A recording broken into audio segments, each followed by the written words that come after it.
Criador abençoe você e sua casa. Aqui Rogério Canova e eu tenho a presença da minha esposa Mariane. Olá, Criador abençoe a todos. Seja bem-vindo ao canal Sobrevivência. Nós temos um compromisso com os fatos. Se inscreva em nosso canal, divulgue, aperte as notificações. Venha também participar do Telegram e do WhatsApp conosco. Fique mais próximo de nós, terá acesso ao nosso PV através do link que está aqui. O último vídeo, se você não viu, sobre como computar o tempo a partir das informações do Criador dada para os seus profetas, assista o vídeo, o último que nós enviamos aqui para o nosso canal. Hoje nós queremos falar sobre Mateus capítulo 24. Por quê? Sempre alguém nos pergunta, e a grande tribulação?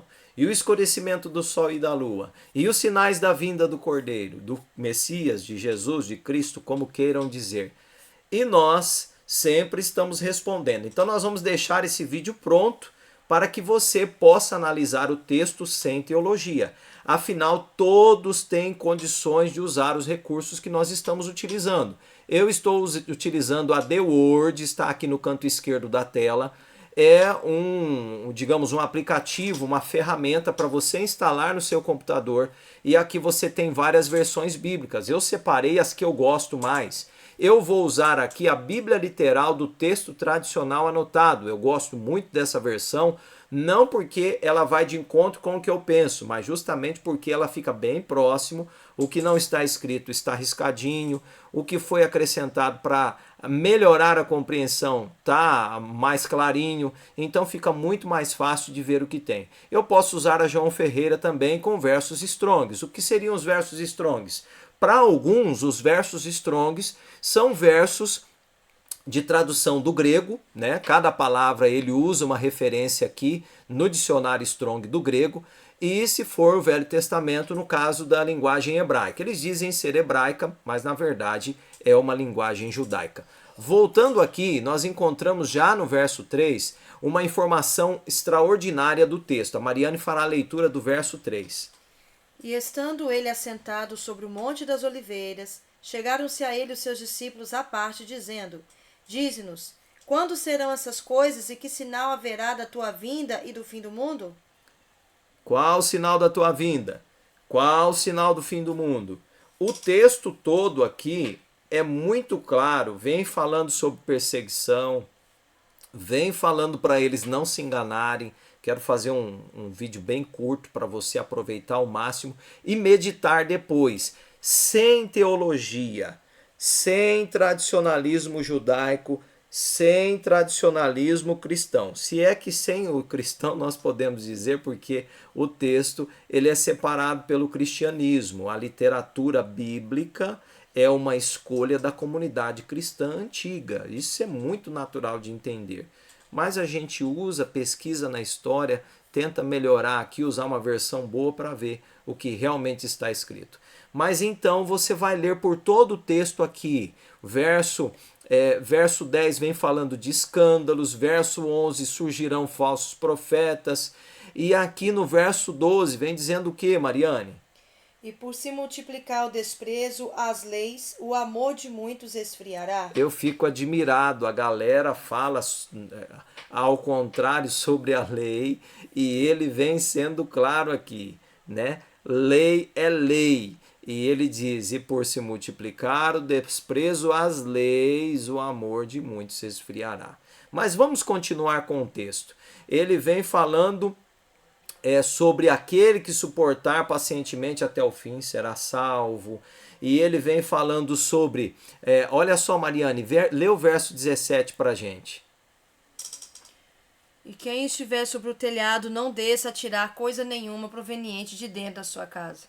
A fuga, o que ele fala sobre a fuga? Verso 20. E orai para que a vossa fuga não aconteça no inverno nem no sábado. É o mestre falando, tá em vermelho aqui o texto. Orai para sua fuga não acontecer no sábado. Olha o texto, nem no inverno. Por que será que ele vem dizendo isso? Então ele vem falando no verso 21. Porque haverá então grande tribulação, como nunca houve desde o princípio do mundo até agora, nem de modo nenhum haja. É sobre a tribulação. A tribulação faz parte desse desfecho. Alguns dirão: eis o Cristo aqui, eis o Cristo ali, acautelai-vos dos falsos profetas. E aí, uma parte importantíssima do texto vem falando sobre a destruição de Jerusalém, é óbvio, né? Muitos sabem.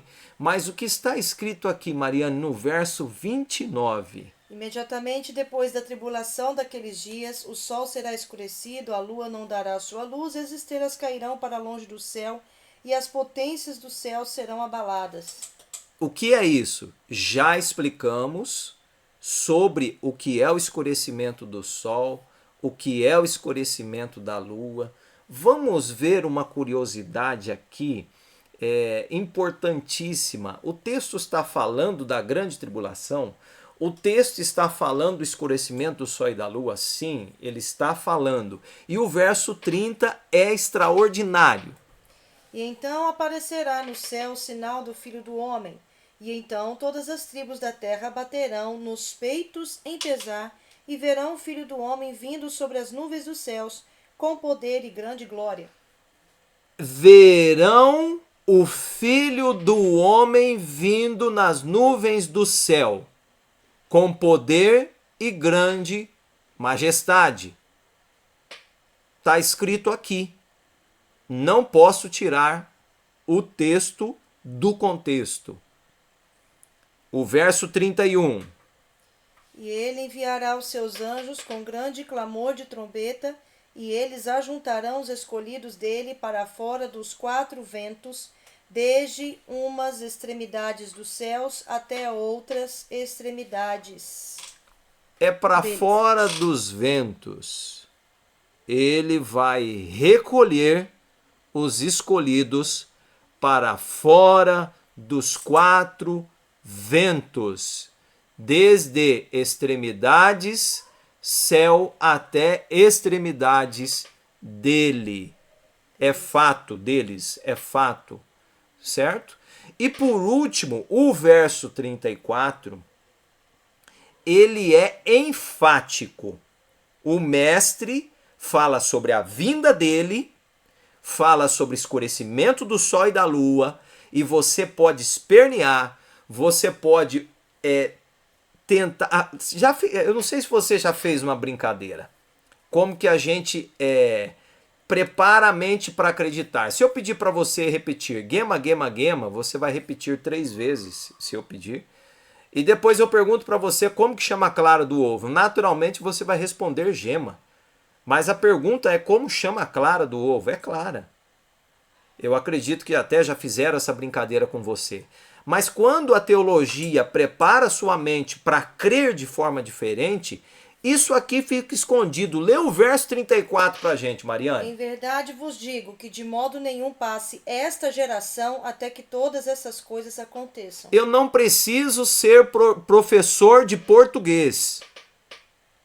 Isso aqui um leigo, uma pessoa que entende pouco de leitura, ela vai perceber que o texto vem falando de acontecimentos e ele não diz excepcionalmente um ou dois, ele fala todos. O texto diz que de nenhum modo passe esta geração até que todas estas coisas aconteçam. Então não é parcial. Aquela geração não está mais viva. Como que você explica, Rogério? Então o Cordeiro já veio? O texto diz que aconteceria tudo isso àquela geração. Que ele estava falando. A geração para quem ele estava falando sobre os acontecimentos. Não é uma geração futura. Não está discursando para mim. É muito simples de entender. Só não entende quem não quer entender. Olha, você pega uma pessoa que nunca leu a Bíblia, que não conhece sobre religião nenhuma, nada. Você entrega esse texto e pede para ela te explicar o que significa, e pede para ela ler no finalzinho aqui o verso 34. Entende? E você vai perguntar, ela vai te responder. O texto está dizendo que tudo que está acima, pois os discípulos perguntaram qual era o sinal da vinda dele. Os discípulos que faziam parte daquela geração perguntaram e ele discursou para eles. Ele não discursou para a igreja fulano de tal, para o cristianismo, ele não discursou para o judaísmo, como é que fala? Messiânico. Ele discursou para os discípulos e ele então diz, de modo nenhum passe essa geração até que todas essas coisas aconteçam. Ou seja, a geração costuma ser, uma geração costuma ter o quê? Quantos anos?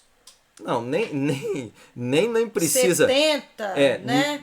Mas ele estava falando sobre uma geração que estava presente ali, no momento que ele estava explicando. Passe essa geração, de modo nenhum passe essa geração, até que todas essas coisas aconteçam. Não se questiona tempo. Já se passaram, digamos, mais de 2000 anos, vamos dizer assim. Se alguém quer fazer a conta diferente, vamos supor que passou 500 anos. Não, mas tem o Apocalipse. Exato. O Apocalipse, desde o princípio, desde o início do texto, do primeiro capítulo de Apocalipse, está dizendo bem claro lá que as coisas iriam acontecer rapidamente. Mas isso aí é um texto para outra conversa. Iria acontecer rapidamente. Ou seja, próximo ali à revelação que João teve a partir de um anjo, que ele foi levado à revelação. O Messias revelou ao anjo, o anjo revelou a João. Entende? Então seria para aquele tempo, para aquela geração, aí iria acontecer rápido. E todo mundo pega tudo isso, faz uma salada de fruta e joga 2000 anos depois. Ou seja, esses 2000 anos ficou ficou vago, ficou sem nada, ficou sem história, ficou sem nada. O pessoal precisa de dízimo, né? O pessoal precisa do dízimo, o pessoal precisa de manter as viagens, o pessoal precisa de manter o luxo a crédito de pavor, de terror. É um tipo de terrorismo. Olha, cuidado, vai acontecer. Existe uma galera marcando aí e usando escurecimento de sol e de lua e outros textos. Mas como disse a Mariane há pouco atrás, na nossa conversa aqui, antes de começarmos a gravar o vídeo, se você se sente feliz em acreditar nisso, siga em frente. Se você se sente bem, se te agrada acreditar na teologia, seja feliz com a teologia. Mas o texto não diz nada além do que está escrito. Não tem interpretação aqui. Não tem nada de duplo. Texto histórico. É um texto, digamos, dissertativo. O autor dupla. Não tem está nada de duplo aí. Contando aqui, ou melhor, o texto é histórico, o autor está contando o que aconteceu. Eu espero que você tenha compreendido. O texto vai ficar no canal, o vídeo vai ficar no canal, para aqueles que perguntarem para a gente, e a grande tribulação, né? Está aqui a resposta. A geração recebeu tudo que está escrito no texto, certo? Criador abençoe você e sua casa. Criador abençoe a todos.